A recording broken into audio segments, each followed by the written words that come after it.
이 설교를 준비를 하면서 저 자신에게 계속적으로 던졌던 질문 하나가 있습니다. 너는 지금 어떤 마음으로 이 고난주간을 통과하고 있니? 라는 그런 질문이었습니다. 여러분, 우리는 지금 이 고난주간이라는 아주 특별한 시간들을 지나가고 있습니다. 그런데 여러분, 솔직히 우리의 마음을 한번 좀 들여다볼까요? 여러분이 이 기간을 어떤 마음으로 지금 보내고 계십니까? 혹시 이번 주만 지나면, 이번 주만 좀 잘 버티면 이제 부활주일이다, 혹시 이런 마음은 없으십니까? 아니면 2000년 전 골고다 언덕에서 일어났던 그저 한 청년의 어떤 죽음을 마치 다큐멘터리를 보듯이 그렇게 관찰하며 여러분 그렇게 보내고 계시진 않으십니까? 오늘 본문 1절 말씀을 보면 여러분 참 흥미로운 단어 하나가 나옵니다. 이스라엘 자손들이 건포도 떡을 즐겼다라고 기록되어져 있거든요. 여호와께서 내게 이르시되 이스라엘 자손이 다른 신을 위하여 건포도 떡을 즐길지라도 여호와가 그들을 사랑하나니 너는 또 가서 그 연인을 사랑하리라 하시기로. 여러분, 여기서 건포도 떡은 뭘까요? 여기서 이야기하는 건포도 떡, 여러분 당시 이 떡은요 바알 숭배 의식에서 사용했던 여러분 그런 굉장히 달콤한 별미였습니다. 요즘은 저희가 먹거리가 많아져가지고 이 건포도 떡이 아주 특별한 게 아닌데 당시에는 굉장히 매력적이고 특별한 떡이었던 것 같습니다. 근데 여러분, 이게 단순한 음식이 아니었습니다. 하나님이 주시는 생명의 만나보다 당장 내 입을 즐겁게 하고 내 배를 채워주는 세상의 풍요와 쾌락을 상징하는 그런 단어이기도 했습니다. 여러분 한번 생각해 보십시오. 민수기를 보면 하나님이 광야에서 만나를 내려주시죠. 매일 아침 이슬처럼 그렇게 신비롭게 내려오는 그런 양식입니다. 그런데 이스라엘 백성들이 이 만나가 질린다라고 불평을 하기 시작을 합니다. 이집트에서 먹던 마늘, 부추, 생선이 너무나 그립다라고 이렇게 이야기를 했죠. 여러분 생각해보면 참 너무나 놀랍지 않습니까? 하나님이 직접 하늘에서 내려주시는 그런 신비로운 만나가 지겹다라고 그 밥상을 뿌리치고요, 노예살이 하던 그 이집트의 자극적인 그 맛을 이들이 지금 그리워하고 있는 것입니다. 종살이의 어떤 고통을 까맣게 잊어버리고요, 그때 먹던 음식의 맛만 이들이 지금 기억하고 있는 것입니다. 여러분, 이게 참 인간의 참 연약함인 것 같습니다. 오늘 우리에게도 여러분 이런 건포도 떡이 있습니다. 하나님 한 분만으로는 만족하지 못하는, 그렇게 만드는 많은 것들이 있죠. 어떤 부분들이 여러분들에게는 그런 건포도 떡일지 모르겠습니다. 통장 잔고가 주는 어떤 그런 안정감, 남들에게 인정받을 수 있는 어떤 그런 욕구, 뭔가 일이 잘 풀릴 때는 하나님이 필요 없을 것만 같은 그런 교만한 어떤 자립심, 혹은 아무도 모르게 마음 깊은 골방에서 즐기고 있는 그런 은밀한 죄의 습관들. 여러분, 우리는 이 달콤한 떡 한 조각을 손에 쥐기 위해서 우리를 지으신 하나님을 너무나 쉽게 외면하고는 합니다. 여러분, 성경은 그런 우리를 향해서 아주 아픈 이름을 붙여줍니다. 그건 바로 오늘 등장하는 고멜입니다. 남편의 지극한 그런 사랑을 받고도요, 다시 그 달콤한 떡을 찾아서 세상이라는 다른 품으로 달려가는 그 여인, 바로 그 고멜 말입니다. 오늘 이 밤에 저는 여러분과 함께 이 고멜의 자리에 한번 서보기를 원합니다. 나는 고멜이 아니야 라고 그렇게 고개를 젓고 싶은 그런 우리에게 하나님은 호세아라는 선지자의 찢어진 가정을 통해서 조용하지만 날카롭게 우리에게 물어보십니다. 너는 지금 무엇을 사랑하고 있니? 이제 우리는 이 이해할 수 없는 이 사랑의 이야기 속에 한번 깊이 들어가 보도록 하겠습니다. 배신당한 남편 호세아의 그런 발걸음을 따라가며 그 발걸음 끝에서 우리를 기다리고 계시는 하나님의 절절한 마음을 만나게 되는 시간들이 되시기를 정말 예수님의 이름으로 축복합니다. 사랑하는 성도 여러분, 그럼 이제 본문에 등장하는 호세아 선지자 이야기를 한번 살펴볼까요? 여러분, 그 집은요, 선지자의 집이라고 말하기에는 사실 너무나 참담한 그런 비극이 흐르고 있었습니다. 여러분, 호세아가 누구죠? 하나님의 거룩한 말씀을 대언하는 여러분 선지자입니다. 그런데 그의 아내 고멜은 지금 어디에 있나요? 남편의 지극한 사랑을 마치 비웃기라도 하듯 다른 남자의 품에 전전하다가 이제는 노예 시장에 그렇게 경매대에 팔려가 서 있는 그런 상태였습니다. 여러분 상상해 보시기를 바랍니다. 호세아가 거리를 지날 때마다 사람들이 막 수군거리는 거예요. 저기 봐, 자기 마누라 하나도 제대로 단속 못하는 그런 선지자가 오고 있다. 아마 아이들까지도 손가락질하면서 조롱했을지도 모르겠습니다. 여러분, 그 수치심, 그리고 그 배신감, 그 끌어오르는 그런 분노를 여러분 호세아는 온몸으로 지금 견디고 있었습니다. 인간적으로 생각하면 여러분 이제 끝내야 하는 것이 맞습니다.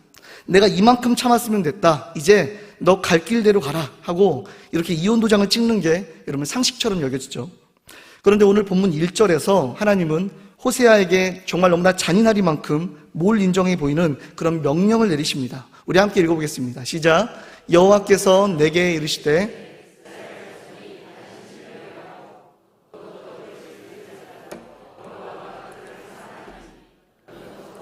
타인의 사랑을 받아 음녀가 된 그 여인을 사랑하라 하시기로. 아멘. 여러분, 여기서 우리의 심장을 찌르는 단어가 무엇입니까? 바로 또입니다. 여러분, 한 번이 아닙니다. 이미 용서했고 또 이미 찾아왔고 이미 품어줬는데 또 배신하고 나간 그 여자를 향해 하나님이 또 다시 가라고 지금 말씀을 하고 계시는 겁니다. 여러분, 저는 이 또라는 단어 앞에 정말 오랫동안 멈춰서 묵상을 했습니다. 여러분, 솔직히 말을 하면요, 저는 방 정리를 잘 못합니다.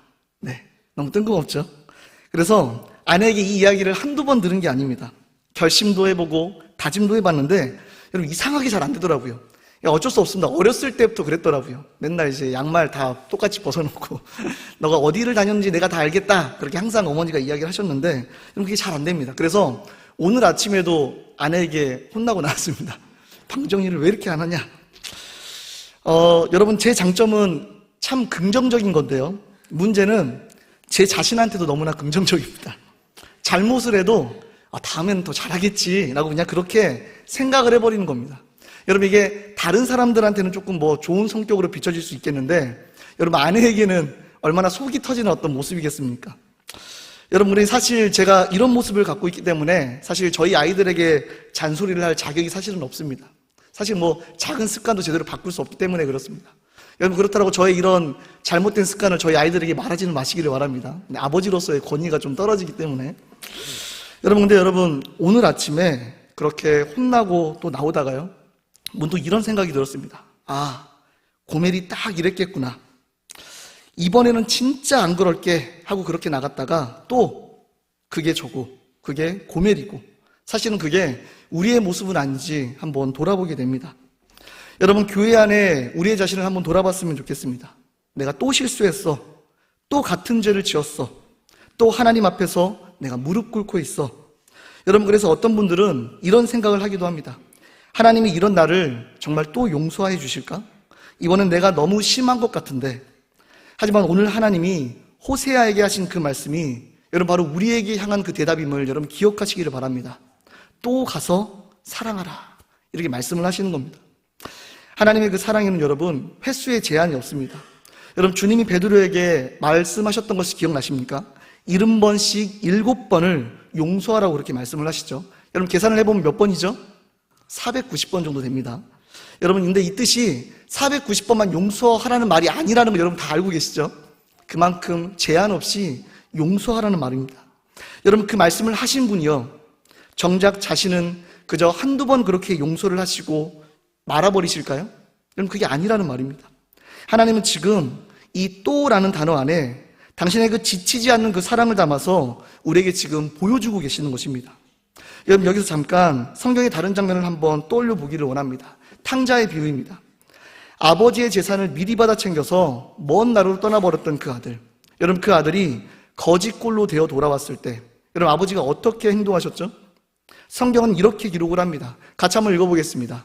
시작. 아직도 거리가 먼데 아버지가 그를 보고 치근히 여겨 달려가 목을 안고 입을 맞추니라. 아멘. 여러분, 아버지는 기다렸습니다. 매일 문 앞에 서성였어요. 그래서 아직 거리가 멀었는데도 불구하고 먼저 알아보고 달려간 것입니다. 여러분, 이것이 바로 하나님의 또입니다. 한 번 배신하고 나가도 기다리시고, 두 번 배신하고 나가도 기다리시고, 돌아오는 발소리가 들리면 달려오시는, 이게 바로 하나님의 사랑임을 우리는 성경을 통해서 발견할 수가 있습니다. 그런데 여러분, 호세아의 상황은 탕자의 아버지보다 여러분 한 단계 더 나아갑니다. 여러분, 탕자의 아버지는 기다렸습니다. 그런데 호세아는요, 직접 찾아가야만 했습니다. 그저 돌아오기만을 기다리는 것이 아니라 사실은 돌아올 의지조차 없었던 그 사람을 여러분, 그는 찾아 나서야만 했던 것입니다. 여러분, 이것이 호세아서가 탕자의 비유보다 사실은 더 충격적인 그런 이유입니다. 하나님의 사랑은 기다리는 사랑을 넘어서서요, 여러분, 찾아가시는 사랑임을 기억하시기를 바랍니다. 떠나간 자를 쫓아가시는 그런 사랑입니다. 사랑하는 성도 여러분, 오늘 이 밤에 우리가 자복해야 할 실체도 바로 이것입니다. 여러분, 고멜은 멀리 있는 창녀가 아닙니다. 하나님의 은혜를 입고서도 여전히 세상의 유혹 앞에서 흔들리는 바로 우리 자신이 고멜임을 여러분 잊지 마시기를 바랍니다. 하나님, 한 번만 더 용서해 주세요라고 그렇게 눈물로 기도하고 돌아서서 여러분 다시금 세상의 달콤함을 기웃거리고 있는 그 마음, 여러분 그것이 바로 우리의 실체임을 여러분 잊지 마시기를 바랍니다. 여러분, 그럼에도 불구하고 하나님은요, 포기하지 않으십니다. 너는 또 가서 그를 사랑하라. 여러분, 이 하나님의 고집스러운 그 사랑, 여러분 이 지독한 추격이 오늘 저와 여러분을 이 예배의 자리까지 끌고 오셨음을 여러분 잊지 마시기를 예수님의 이름으로 축복합니다. 사랑하는 성도 여러분, 이제 우리 잠시 이 호세아 선지자 입장이 되어서 그날의 시장 바닥을 함께 가보도록 하겠습니다. 하나님의 명령을 받은 그 호세아는요, 지금 자신의 아내 고멜을 지금 사러 가야만 했습니다. 여러분, 그런데 상황이 참 공색합니다. 본문 2절을 우리가 함께 보도록 하겠습니다. 같이 읽겠습니다. 시작. 내가 은 15개와 보리 한 호멜반으로 나를 위하여 그를 사고. 여러분, 당시 건강한 노예 한 사람의 몸값이 여러분 얼마였는지 아십니까? 여러분, 보통 은 30세겔이었다라고 합니다. 출애굽기 21장 32절에도 여러분 그 기준이 나오거든요. 그런데 지금 호세아 손에 든 것이 얼마 있었죠? 은 15개가 지금 있는 겁니다. 여러분, 주석가들은요, 이 장면을 이렇게 설명을 합니다. 호세아는 아마도 이 부족한 돈을 채우기 위해 집안 구석구석에서 은전을 긁어 모아야 했을 것이다 라고 여러분 그렇게 추측을 합니다. 하나님의 말씀을 듣고 집에 돌아온 그 호세아가 방 안에 혼자 앉아있는 장면을 한번 생각해 보시기를 바랍니다. 하나님의 명령은 받았는데 현실은 너무나 냉혹한 겁니다. 서랍을 열어봐도 돈이 부족합니다. 여러분, 그래서 그는 집안 구석구석을 뒤지기 시작합니다. 반짝이는 은전 하나, 그리고 또 하나, 결혼 예물로 받았던 소중한 은부치일 수도 있고요, 비상금으로 아껴두었던 어떤 금액일 수도 있습니다. 여러분, 그마저도 모자라서 지금 창고 뒤주에서 보리를 퍼내고 있는 겁니다. 그것도 모자라서 그렇게 보리를 끌어모아서 무겁게 들쳐매고 이제 시장을 향해 걸어가고 있는 겁니다. 여러분, 그 시장 바닥에서 사람들의 비웃음과 수군거림을 온몸으로 받아내며 그 부족한 돈을 메꾸기 위해서 보리의 무게를 재고 있을 여러분 그의 마음을 한번 생각해 보시기를 바랍니다. 이게 뭐 하는 짓인가 싶은 그런 자괴감이 들 수도 있고요. 그런데 그럼에도 불구하고 나의 아내이기 때문에 라는 그런 사랑 사이에서 흔들리는 그의 심정을 우리가 한번 생각해 보았으면 좋겠습니다.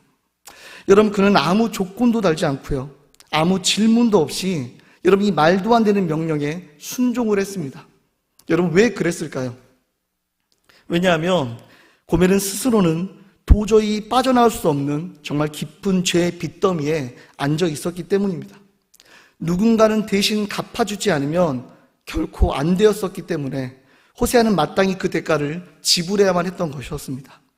그런데 여러분, 이 장면을 묵상을 하면서 저는 성경의 또 다른 장면 하나가 좀 생각이 났습니다. 바로 룻기에 나오는 보아스입니다. 보아스가 룻을 아내로 맞이하려면 여러분 어떻게 해야 했습니까? 율법을 따라 기업 무는 자의 권리를 사야만 했습니다. 이 뜻이 좀 어렵죠, 단어가. 쉽게 말하면 내 가족의 빚을 대신 갚아주는 사람이라는 그런 뜻입니다.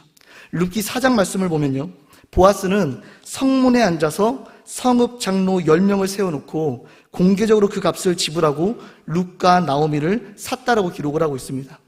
사실 보아스는 여러분 그렇게 하지 않아도 괜찮았습니다. 더 가까운 친족이 포기했기 때문에 법적으로는 되게 자유로운 상태였고요, 그는 기꺼이 손해를 감수하며 그럼에도 불구하고 그 값을 지불하고 그들을 샀던 것입니다. 왜 그랬을까요? 왜냐하면 룻을 사랑했기 때문에 그랬습니다. 여러분, 바로 이것이 성경이 말하는 대신 갚아주는 사랑의 그런 정신입니다.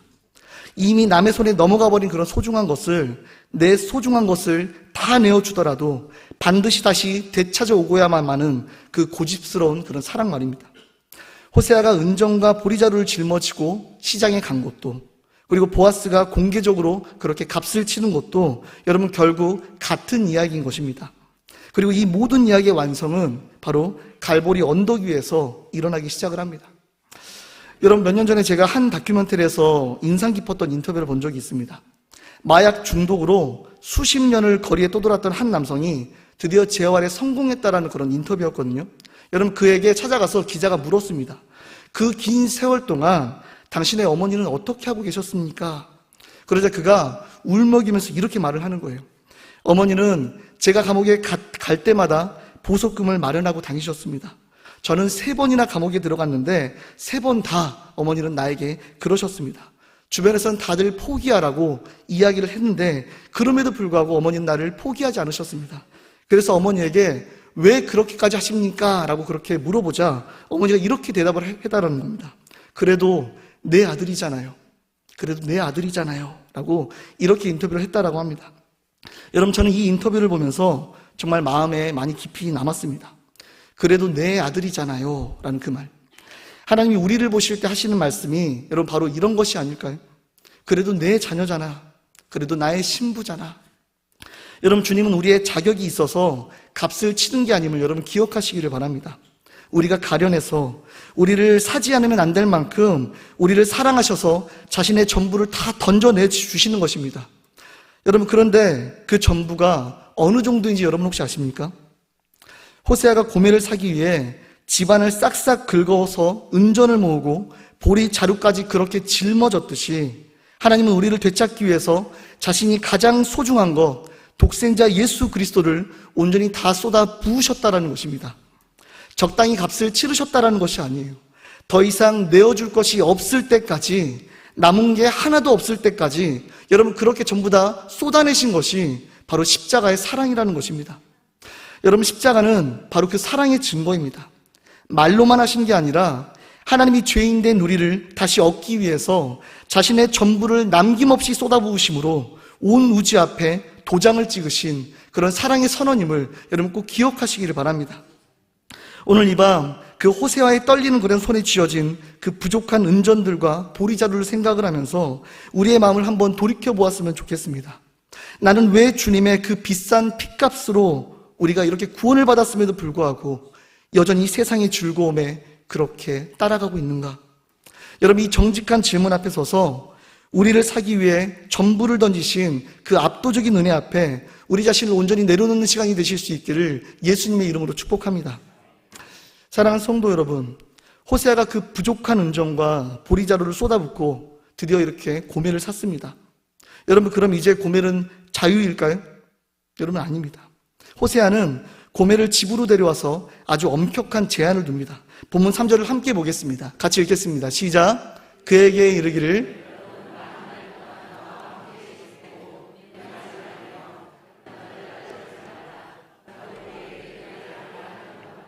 아멘. 여러분 이것은 감옥에 가두는 것이 아닙니다. 주석에서 이 장면을 보호관찰 기간이라고 그렇게 설명을 하거든요. 찰나의 쾌락과 방종에 그렇게 중독되어 있었던 그 고멜에게 이제는 창녀의 삶으로 돌아가지 말고 한 남편에게만 집중하는 법을 가르치는 그런 훈련 시간을 의미하는 것입니다. 그런데 여러분 오해하지는 마시기를 바랍니다. 하나님이 우리에게 이 제한을 두시는 목적이 단순히 죄를 안 짓게 만드시는 그것뿐이셨을까요? 여러분 결코 아닙니다. 여러분 억지로 참아내는 것은 한계가 있습니다. 우리가 너무나 잘 느끼고 있죠. 여러분 진짜 변화는 무엇인 줄 아십니까? 그 사랑의 깊이를 깨달을 때 여러분 그때서야 비로소 시작이 되는 것입니다. 고멜이 호세아의 곁에 머물면서 여러분 무엇을 보았을까요? 자기를 사기 위해 시장 바닥에서 수치를 당하고 보리자루를 짊어지면서 땀을 흘렸던 남편의 진심을 매일매일마다 그렇게 마주했던 것입니다. 여러분 그때 고멜의 마음속에 어떤 변화가 일어날까요? 아, 내가 또 죄를 지으면 안 되지 라는 어떤 그런 의무감이 아니라 이렇게까지 나를 사랑해주는 이 사람 곁에 내가 영원히 머물고 싶다라는 그런 자발적인 마음의 소망이 샘솟게 되어지는 것입니다. 여러분 이것이 복음의 능력임을 여러분 기억하시기를 바랍니다. 여러분 십자가의 사랑이 우리의 영혼에 부어지면요 우리는 죄를 참는 그런 사람이 아니라 죄보다 주님을 더 사랑하는 사람이 된다는 사실을 여러분 기억하시기를 바랍니다. 우리가 이 장면을 묵상을 할 때 예수님의 말씀하신 포도나무와 가지의 비유가 생각이 납니다. 여러분, 가지가 열매를 맺기 위해서 하는 일은 여러분 단 하나입니다. 나무에 그냥 딱 붙어 있는 것입니다. 가지가 스스로 노력을 해서 수분을 끌어올리는 것이 아닙니다. 나무가 먼저 모든 영양분을 공급을 하고 지키기에 여러분 그저 붙어 있기만 하면 저절로 생명이 흐른다라는 사실을 여러분 이 사실을 꼭 기억하시기를 바랍니다.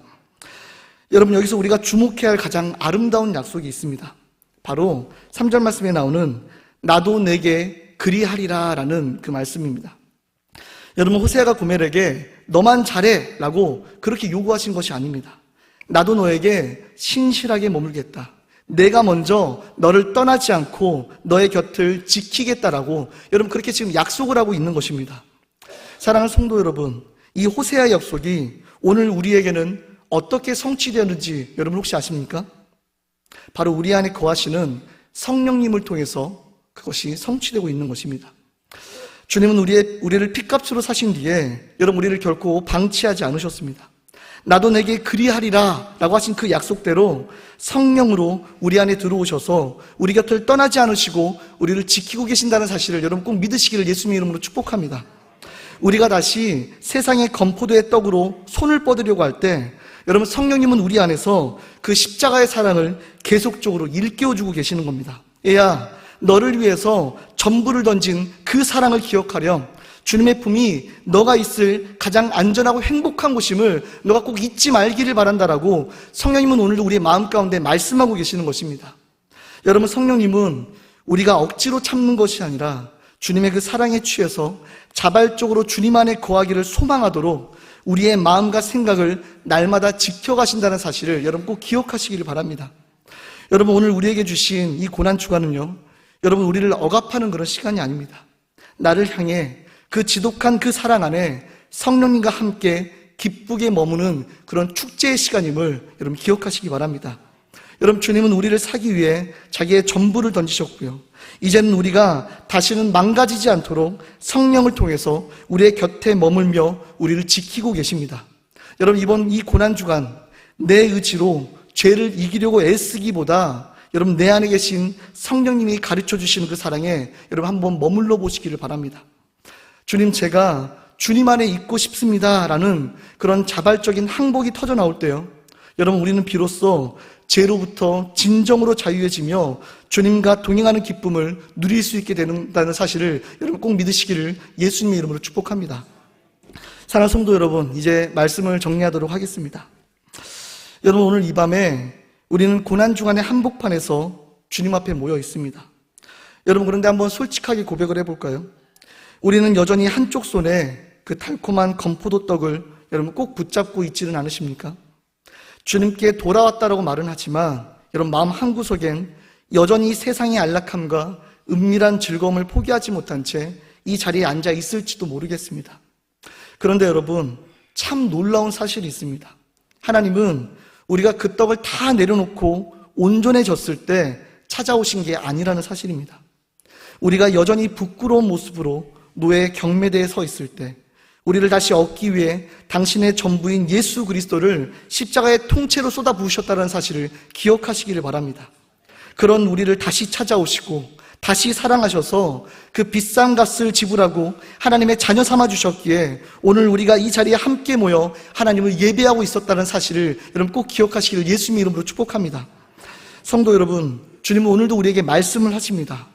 나도 내게 그리하리라. 여러분, 이 약속대로 지금 성령님이 우리의 곁을 지키며 그 따뜻한 손을 지금 내밀고 계십니다. 우리가 주님을 다시 사랑해야 하기 때문이 아니라 우리가 먼저 사랑하신 그 크신 사랑에 너무나 압도적이어서 이제는 우리가 어떻게 그분을 다시 사랑하지 않을 수 있을까, 그렇게 고백하며 나아갈 수 있는 그런 우리가 될 수 있기를 예수님의 이름으로 축복을 합니다. 여러분, 남은 고난주간 이 십자가의 사랑을 더 깊이 깨달으시기를 원합니다. 또다시 사랑하시고 찾아오시는 그 끝없는 사랑 안에 온전히 머물러 보시기를 바랍니다. 결국 십자가로 완전히 승리하셔서 우리를 사망에서 소망으로 인도하신 그 놀라운 사랑 안에 이제는 우리가 우리의 온 삶을 온전히 내어드리고 나아가는 삶이 시작될 수 있기를 다시 한번 예수님의 이름으로 축복합니다. 우리 함께 주님을 찬양하며 나아가기를 원합니다. 여러분, 갈보리 언덕 위에 그 험한 십자가를 여러분 한번 바라보시기를 바랍니다. 여러분, 그 십자가는요, 여러분이라는 고매를 다시 얻기 위해 하나님이 자신의 심장을 꺼내 찍으신 그런 영원한 사랑의 인장입니다. 여러분, 수치스러워도 괜찮습니다. 부끄러워도 괜찮습니다. 주님은 여전히 우리의 곁에 계시기 때문입니다. 이 고난주간에 최후 승리 얻기까지 주의 십자가를 사랑하리. 여러분, 이 뜨거운 사랑의 고백이 여러분의 삶의 기적으로 일어나 회복되는 시간이 되시기를 다시 한번 예수님의 이름으로 간절히 축복합니다.